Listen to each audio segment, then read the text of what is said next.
আজি আমি পনীৰৰ সবজি বনাম। পনীৰ সবজি বনাবলৈ পনীৰ লৈছো 200 গ্ৰাম, ডাঙৰ পিয়াজ এটা কাটি লৈছো, আদা অলপ লৈছো, নহৰু কেই ফুটামান লৈছো, বিলাহী এটা কাটি লৈছো আৰু কাজু বাদাম লৈছো অলপ। এতিয়া এইখিনি মিক্সিত বটি লম। এতিয়া আদা নহৰু বিলাহী পিয়াজ একেলগে মিক্সিত বটি লম আৰু কাজু বাদামখিনি বেলেগকৈ বটি লম। এয়া মোৰ বিলাহী পিয়াজ আদা নহৰু জলকীয়া মিক্সিত বটি ললো আৰু কাজু বাদামখিনিও বটি ললো। এতিয়া কেৰাহীটো বহাই দি দিছো। এতিয়া আমাৰ কেৰাহী গৰম হৈ গৈছে, মিঠাতেল দি দিছো।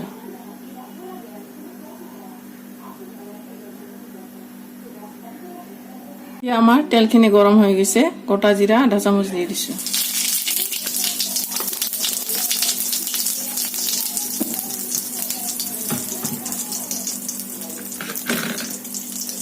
এতিয়া তেজপাত এখিলা দি দিছো, শুকান জলকীয়া এটা দি দিছো।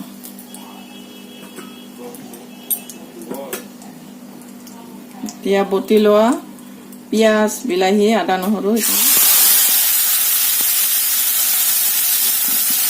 এতিয়া এইখিনি মই ভালকৈ লৰাই অলপ টাইম ভাজিম। এতিয়া ইয়াত মই সোৱাদ অনুযায়ী নিমখ দি দিছো, হালধি গুড়ি দি দিছো, গুড়ি দি দিছো সৰু চামুচেৰে এচামুচ,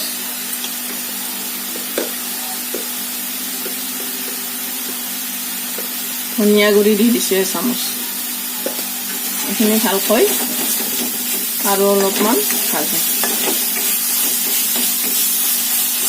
ইয়াত মই কাশ্মীৰী জলকীয়াৰ গুড়িটো দি দিছো সৰু চামুচেৰে এচামুচ।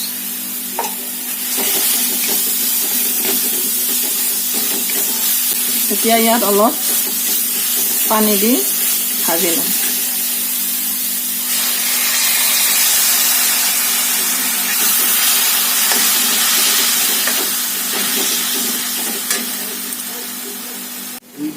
এতিয়া বটি লোৱা কাজু বাদামখিনি দি দিছো।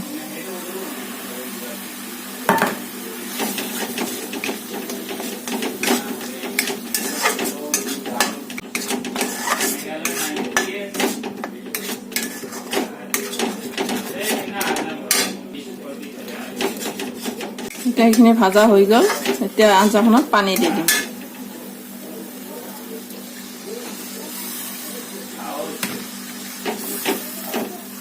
এতিয়া মই আঞ্জাখনত পনীৰ দি দিছো, পনীৰখিনি নাভজা কৰি দি দিছো।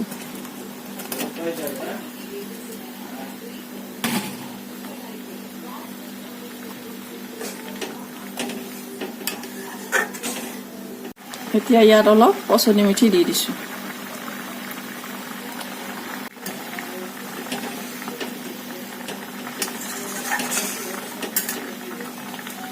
এতিয়া আমাৰ পনীৰৰ আঞ্জাখন হৈ গ'ল। যদি ভিডিঅ'টো চাই ভাল লাগিছে লাইক শ্বেয়াৰ কমেণ্ট আৰু ছাবস্ক্ৰাইব কৰি দিব। এতিয়া গেছটো বন্ধ কৰি লৈছো, তাৰপিছত নমাই লম।